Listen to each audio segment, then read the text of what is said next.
મોટા હોબાળા બાદ વકફ સુધારા બિલ આખરે સંસદના બંને ગૃહો એટલે કે લોકસભા અને રાજ્યસભામાં બહુમતીથી પસાર થઈ ગયો. રાષ્ટ્રપતિની મંજૂરી બાદ તે કાયદો પણ બની ગયો. કોંગ્રેસ સહિત ઘણા પક્ષોએ આનો વિરોધ કર્યો, પરંતુ ગૃહમાં ચર્ચા બાદ સરકારે તેના પર મતદાન કરાવ્યું, જેમાં આ કાયદો પસાર કરવામાં આવ્યો. હવે કોંગ્રેસ અને મુસ્લિમ સંગઠનો સહિત અનેક પક્ષો દ્વારા સુપ્રીમ કોર્ટમાં કુલ 73 અરજીઓ દાખલ કરવામાં આવી છે. સુપ્રીમ કોર્ટમાં વકફ સુધારા કાયદા પર સુનાવણી થઈ રહી છે. કોર્ટે કેન્દ્ર સરકારને કાયદા પર જવાબ આપવા માટે 7 દિવસનો સમય આપ્યો છે. સરકારના જવાબ બાદ અરજદારોએ 5 દિવસની અંદર જવાબ આપવો પડશે. આગામી સુનાવણી 5મી મેના રોજ થશે. ત્યારે આ બધાની વચ્ચે દાઉદી બોરા સમુદાયના એક પ્રતિમંડળે પ્રધાનમંત્રી નરેન્દ્ર મોદીને મળીને વકફ સુધારા કાયદા બદલ તેમનો આભાર માન્યો છે.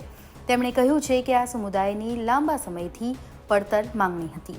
તેમણે પ્રધાનમંત્રી નરેન્દ્ર મોદીના સબકા સાથ સબકા વિકાસ સબકા વિશ્વાસના વિઝનમાં વિશ્વાસ વ્યક્ત કર્યો છે.